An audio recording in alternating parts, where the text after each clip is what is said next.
When I was 10 years old, I wrote an essay in school that said, "When I grow up, I want to be a doctor, but I'm afraid of blood." 10-year-old Hannah thought tackling a fear like that was a bridge too far to ever cross. As time went on, the idea that I was just a weak girl, not likely to take on a challenge, only grew in my mind. I never saw myself as talented, not good at speaking, not athletic, not smart at math like my brother. Even though I got A's in those subjects in school, the narrative in my mind at the time was that I was definitely not good at science and math like boys are. So when eventually I marched off to college, I decided to study anything that wasn't those things. I started with an education major. The reason being, the only professional women I can remember seeing growing up were teachers. Even my mom's midwife was a man.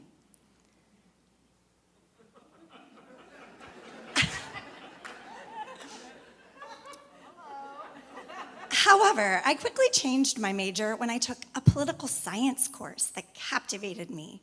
Science, but no hard science or math.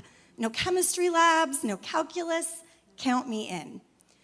It did happen to highlight something I did see as special about me: my propensity to argue, disagree with established rules, and go against the flow. Oh yeah, political science was a perfect fit.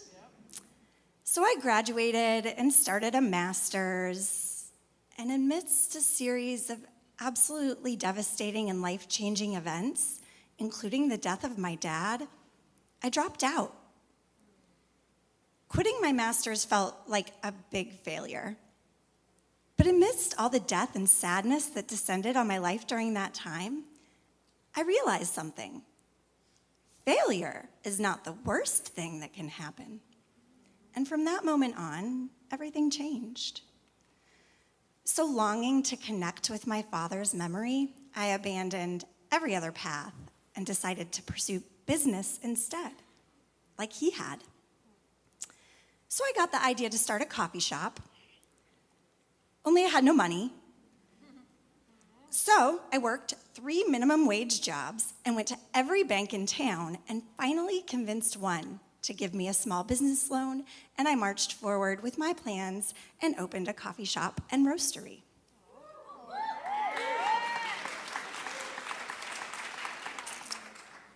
A few years later, I sold the coffee shop, and it somehow felt like a huge failure. But also like that wasn't the worst thing that could happen. One day, my husband Drew and I, when we had been married 5 years but had never thought to discuss having children, found out we were pregnant. The first thing I did was open the phone book, because this was back in the old days, to search for a home birth midwife, because I was from Washington State, the state in the US with the highest home birth rate, and also, relatedly, the best maternity care statistics in the country. This was where my mom and my extended family members had had babies at home with midwives. And there was no midwife in the phone book. For primarily political reasons, in Illinois, home birth midwives only operated underground. In that moment, all my interests coalesced, and I found my cause: helping families get the evidence-based healthcare they desire and deserve, helping myself and other women achieve physiologic birth at home with a midwife, arguing with politicians. I went to work lobbying for the cause, and eventually I apprenticed and became a home birth midwife myself.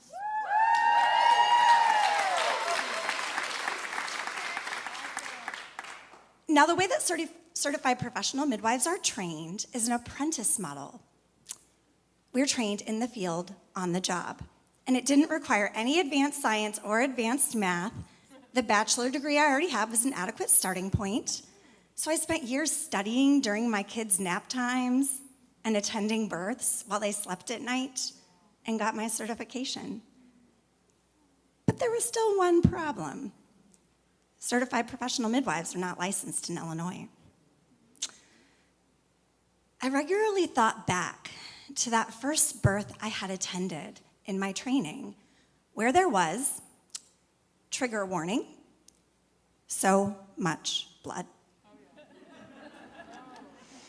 We walked in the door and the baby had come so fast, we didn't get there in time, and there was a pool of blood, and it was my job to clean it up, and it was trial by fire. Childbirth often involved blood, of course. Could I handle it? That question didn't go away quickly, but came up over and over throughout my years of training. But I realized walking out of there, that first birth, that first night, where I cleaned up blood, that I probably could do anything I put my mind to. So the years went on and the problem persisted. CPMs were not licensed in the state, and the chance of it ever happening seemed slim, and I was starting to give up hope. So when one day I heard that Carl was opening a school of medicine at the U of I, it felt like a significant moment, and it felt like, as had happened many times over the years, something aligned. And I decided it was now or never, and how sad it would be if it were never. So at 36 years old, I marched off to finally take the prerequisites for medical school.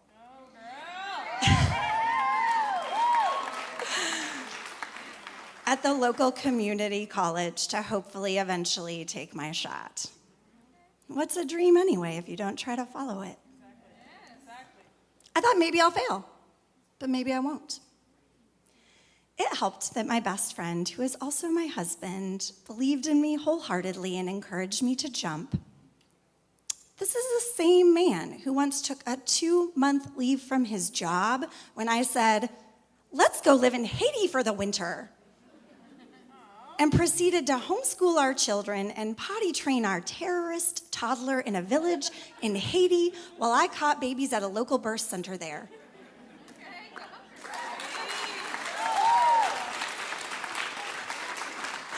So with that critical support, I enrolled in those basic science and advanced math classes that I had avoided for so long, that I had told myself I wasn't good enough to take.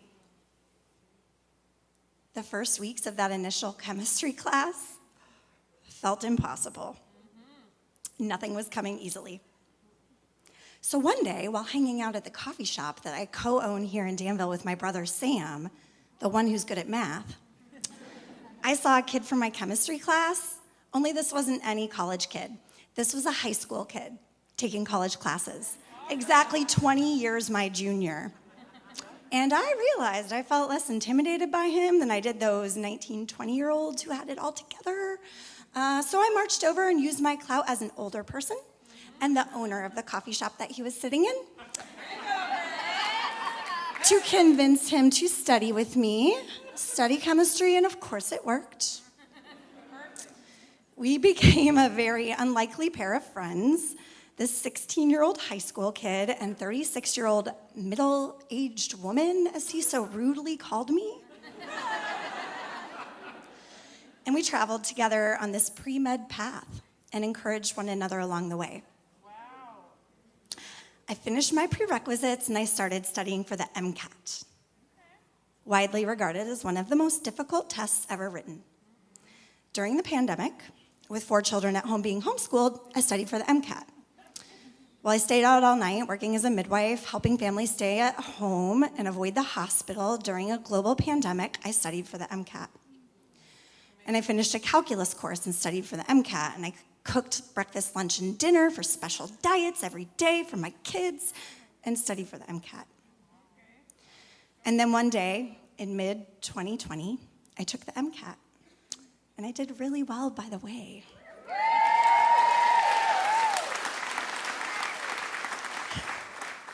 And a couple hours later, I got called to a birth, and I stayed out nearly all night. And the next morning, I cooked breakfast for my kids. I realized that day, after a nap, I didn't want to be a doctor.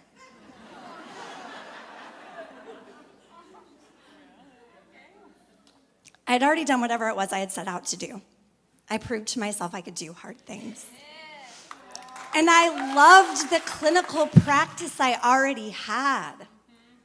The pandemic convinced me how essential it was that women had the option for care at home, if that was what they desired. But we still had that one pesky problem.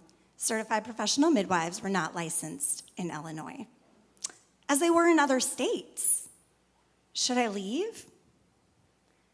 The pandemic had also made it obvious staying in this community that my family is embedded in and loves was a higher priority to me than other goals. So I decided I had to go to work. Almost exactly a year later, I watched as the bill I served as legislative liaison for the Illinois Council of Certified Professional Midwives passed both houses.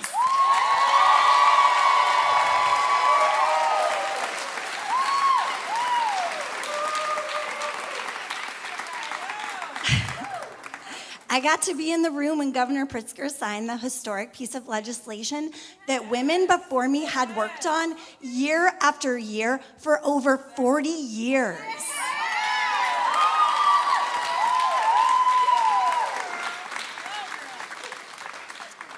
I got to see it move across the finish line, a step toward more autonomy in healthcare for women. So I failed to go to medical school,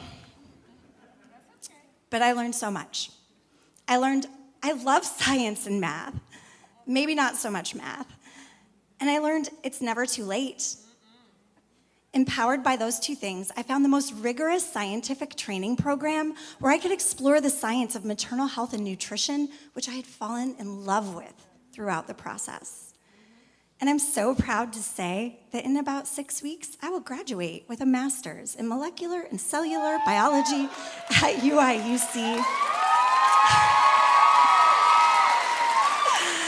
A program that I promised required all the hard science and math. How women are treated during the childbearing year is a big deal with big consequences. And there is so much more work to do. If I wouldn't have failed, I wouldn't be here doing this important work. It was a great failure. Yeah.